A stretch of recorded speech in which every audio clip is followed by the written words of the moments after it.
بسم اللہ الرحمن الرحیم۔ السلام علیکم۔ دو اونٹنیوں کا قافلہ تیزی سے یثرب کی طرف رواں دواں تھا۔ اب یہ بنی مدلج کے علیحد سے گزر رہا تھا۔ ان اونٹنیوں پر 4 افراد سوار تھے۔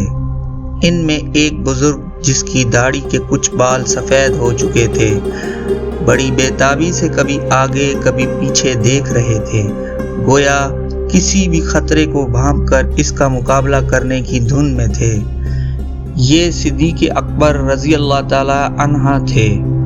اس قافلے کے سربراہ امام الانبیاء، کائنات کے امام سید البشر محمد الرسول اللہ صلی اللہ علیہ وآلہ وسلم تھے۔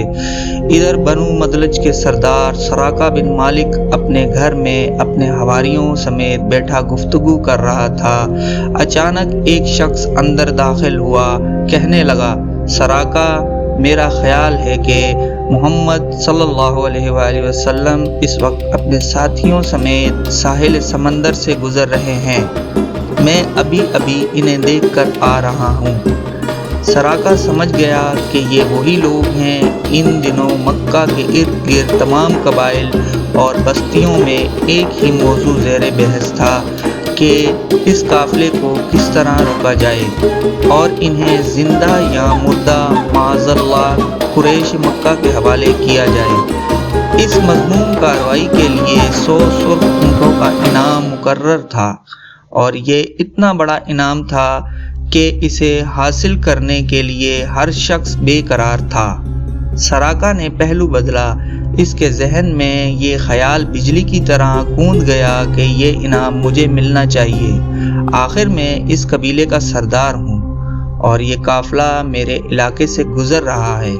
میں اس پر قابو پا سکتا ہوں، لیکن اگر کوئی شخص میرے ساتھ اس قافلے پر قابو پانے میں شریک ہوتا ہے تو انعام تقسیم ہو سکتا ہے۔ اس نے ایک لمحے سوچا، پھر اس شخص کو گھورتے ہوئے کہا، تمہارا اندازہ غلط ہے۔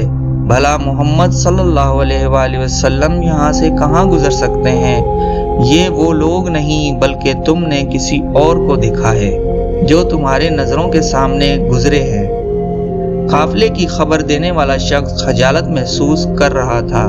ادھر سراقہ نے اپنی لونڈی کو طلب کیا اور اس کے کان میں کہا، فوراً میرے گھوڑے پر زین کسو اور اسے تیار کر کے فلاں جگہ کھڑی ہو جاؤ۔ خبردار کسی کو کانوں کان خبر نہ ہو، میں تھوڑی دیر میں آ رہا ہوں۔ ہاں، جلدی کرنا، تاخیر ہرگز نہیں ہونی چاہیے۔ پھر وہ اہل مجلس کے ساتھ کسی اور موضوع پر گفتگو کرنے لگا۔ اس کا ذہن مسلسل قافلے کے تعاقب میں تھا۔ جب اندازہ ہو گیا کہ اس کی لونڈی گھوڑا تیار کر کے مقام پر پہنچ چکی ہوگی تو اس نے اہل مجلس سے گھر میں ضروری کام کا بہانہ کیا اور اپنے گھر کے پچھواڑے سے باہر نکل گیا۔ اس نے نیزہ سنبھالا، گھوڑے پر سوار ہو کر اسے قافلے کی طرف دوڑایا۔ گھوڑا پوری قوت سے سرپٹ دوڑ رہا تھا۔ اچانک گھوڑا پسلا اور سراقہ نیچے گر پڑا۔ اس نے اٹھ کر ترکش کی طرف ہاتھ بڑھایا، پانسے کے تیر نکالے اور یہ جاننا چاہا کہ میں انہیں ضرر پہنچا سکوں گا یا نہیں۔ اتفاق کی بات کہ تیر وہ نکلا جو اسے ناپسند تھا۔ فال بتا رہی تھی کہ قافلے کا پیچھا کرنا مناسب نہیں، مگر 100 اونٹوں کا لالچ اسے چین نہ لینے دیتا تھا۔ وہ دوبارہ گھوڑے پر سوار ہوا اور قافلے کے بہت قریب جا پہنچا، حتیٰ کہ اس کے کانوں میں اللہ کے رسول صلی اللہ علیہ وآلہ وسلم کی قرات کی آواز آنے لگی۔ ادھر ابو بکر صدیق رضی اللہ تعالی عنہ بڑے بے چین نظر آ رہے تھے۔ انہوں نے سراقہ کو قریب آتے دیکھا تو بے اختیار پکار اٹھے، اللہ کے رسول صلی اللہ علیہ وآلہ وسلم، یہ پیچھے کرنے والا اب ہمیں پکڑنے ہی والا ہے۔ ادھر عظمت کے پہاڑ اپنے رب پر مکمل بھروسہ کرنے والے پیغمبر حضرت محمد صلی اللہ علیہ وآلہ وسلم نے بڑے اعتماد سے جواب دیا، ابو بکر میرے یار غار، پریشان ہونے کی ضرورت نہیں، اللہ ہمارے ساتھ ہے۔ سراقہ کا گھوڑا مسلسل دوڑ رہا تھا، بتدریج قریب ہو رہا تھا۔ ابو بکر صدیق رضی اللہ تعالیٰ عنہ پریشانی کے عالم میں رو پڑے۔ ارشاد ہوا، ابو بکر کیوں رو رہے ہو؟ عرض کیا، میرے ماں باپ آپ صلی اللہ علیہ وآلہ وسلم پر قربان، میں اپنی جان کے خوف سے نہیں بلکہ آپ کی خاطر رو رہا ہوں۔ رسالت مآب صلی اللہ علیہ وآلہ وسلم کے ہاتھ بے اختیار آسمان کی طرف اٹھ گئے۔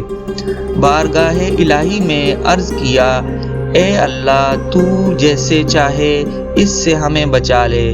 ادھر زبان اقدس سے یہ الفاظ نکلے، ادھر سراقہ کا گھوڑا دوبارہ لڑکھڑا کر گر پڑا اور اس مرتبہ اس کے اگلے دونوں پاؤں گھٹنوں سمیت سخت زمین میں دھس گئے۔ اب سراقہ نے دوبارہ پانسے کے تیر سے فال نکالی، وہی تیر نکلا جو اسے ناپسند تھا۔ اب اس کی سمجھ میں آ گیا کہ اس قافلے کا پیچھا کرنا سراسر غلط کام ہے، جو بھی اس کا پیچھا کرے گا وہ ہلاک ہو جائے گا۔ اس کے دل میں یہ بات بیٹھ گئی کہ محمد صلی اللہ علیہ وآلہ وسلم غالب آ کر رہیں گے۔ اس نے قافلے والوں کو پکارا اور کہا، اے محمد صلی اللہ علیہ وآلہ وسلم، میں جان چکا ہوں کہ آپ کی مخالفت کے باعث میرا گھوڑا زمین میں دھس گیا ہے۔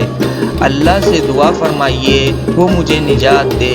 میں نہ صرف خود آپ صلی اللہ علیہ وسلم کا تعاقب چھوڑ دوں گا بلکہ اس طرف آنے والوں کو بھی لوٹا دوں گا۔ نبی کریم صلی اللہ علیہ وآلہ وسلم نے اس کے لیے دعا فرمائی تو زمین نے اسے چھوڑ دیا۔ سراقہ نے غرض کیا، میرے لیے پروانہ امن لکھ دیجئے جو میرے اور آپ کے درمیان بطور نشانی رہے گا۔ آپ نے ابو بکر صدیق رضی اللہ تعالیٰ عنہ کے غلام عامر بن فہیرہ کو حکم دیا کہ اسے امان لکھ دو۔ انہوں نے چمڑے کے 2 ٹکڑے پر امان نامہ لکھ دیا۔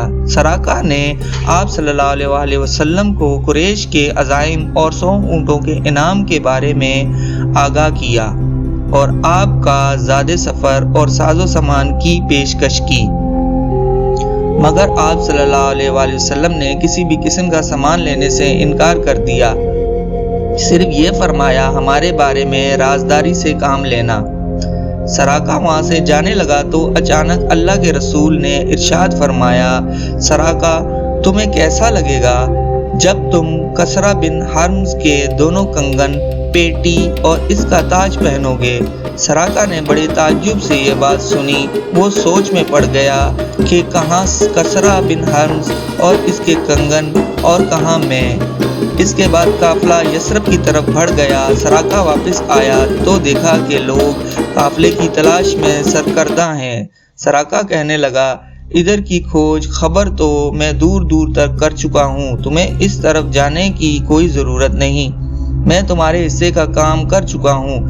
پھر جب اللہ کے رسول صلی اللہ علیہ وآلہ وسلم بحفاظت مدینہ منورہ پہنچ گئے تو سراقہ نے لوگوں کو یہ واقعہ سنایا۔ سراقہ نے امان نامہ سنبھال کر رکھا، وقت گزرتے دیر نہیں لگتی، مکہ فتح ہوا۔ آپ صلی اللہ علیہ وآلہ وسلم حنین اور طائف سے فتح یاب ہو کر جرانہ کے مقام پر قیام فرمایا۔ بنی مدلج کا یہ سردار یہی امان نامہ لیے اللہ کے رسول صلی اللہ علیہ وآلہ وسلم سے ملنے آیا۔ بدو آدمی تھا، تمام رکاوٹوں کو عبور کرتے آگے بڑھ رہا تھا۔ انصار کے ایک گھوڑے سوار نے اسے روکا کہ ارے کہاں جا رہے ہو؟ اس نے جواب میں وہی پروانہ جیب سے نکالا اور اسے رسول اللہ صلی اللہ علیہ وسلم کی طرف بڑھایا۔ آپ اس وقت اونٹنی پر سوار تھے، عرض کرنے لگے، یا رسول اللہ صلی اللہ علیہ وآلہ وسلم، یہ آپ ہی کا دیا ہوا امان کا پروانہ ہے، میں سراقہ بن مالک ہوں۔ ارشاد ہوا، آج کا دن وفا نبھانے کا دن ہے، نیکی اور احسان کرنے کا دن ہے، میرے قریب آ جاؤ۔ پھر چند لمحات کے بعد سراقہ بن مالک کو صحابی بننے کا شرف نصیب ہوا۔ اب وہ اسلام کا ایک سچا سپاہی تھا۔ مسلمانوں کی فتوحات تیزی سے بڑھ رہی تھیں۔ عمر فاروق رضی اللہ تعالی عنہ کے دور میں اللہ کے رسول صلی اللہ علیہ وآلہ وسلم کی پیشن گوئی ہوئی۔ آپ کے نامہ مبارک کو اچانک کرنے والے کسرا کی حکومت پاش پاش ہوئی، اس کا غرور خاک میں مل گیا، اس کے خزانوں کو توڑا گیا۔ کسرا بن حرمز کا تاج اس کی پیٹی اور کنگن مدینہ منورہ بھیجے گئے۔ فاروق اعظم رضی اللہ تعالیٰ عنہ نے حکم دیا، لوگو سراقہ بن مالک کو بلاؤ، میرے نبی کی پیشن گوئی کے پورا ہونے کا وقت آ گیا ہے۔ سراقہ آتے ہی ارشاد ہوا، ہاتھ اٹھاؤ۔ پھر آپ نے ان کے ہاتھوں میں کسرا کے کنگن پہنائے اور فرمایا، اللہ اکبر، اس اللہ کا شکر ہے جس نے ان کنگنوں کو کسرا بن حرمز سے چھینا، اور کسرا جو کہتا تھا میں لوگوں کا رب ہوں، آج اللہ نے مسلمانوں کو یہ عزت و وقار عطا فرمایا کہ بنی مدلج کے ایک بدو کو اس کا مالک بنا دیا۔ اس طرح نبی کریم صلی اللہ علیہ وآلہ وسلم نے خندق کی کھدائی کے موقع پر جو پیشن گوئی فرمائی تھی کہ مجھے کسرا کے خزانوں کی چابیاں عطا کر دی گئی ہیں، وہ بھی فتح مدائن کے موقع پر پوری ہو گئیں اور آپ کے خدام کو وہ چابیاں عطا کی گئیں۔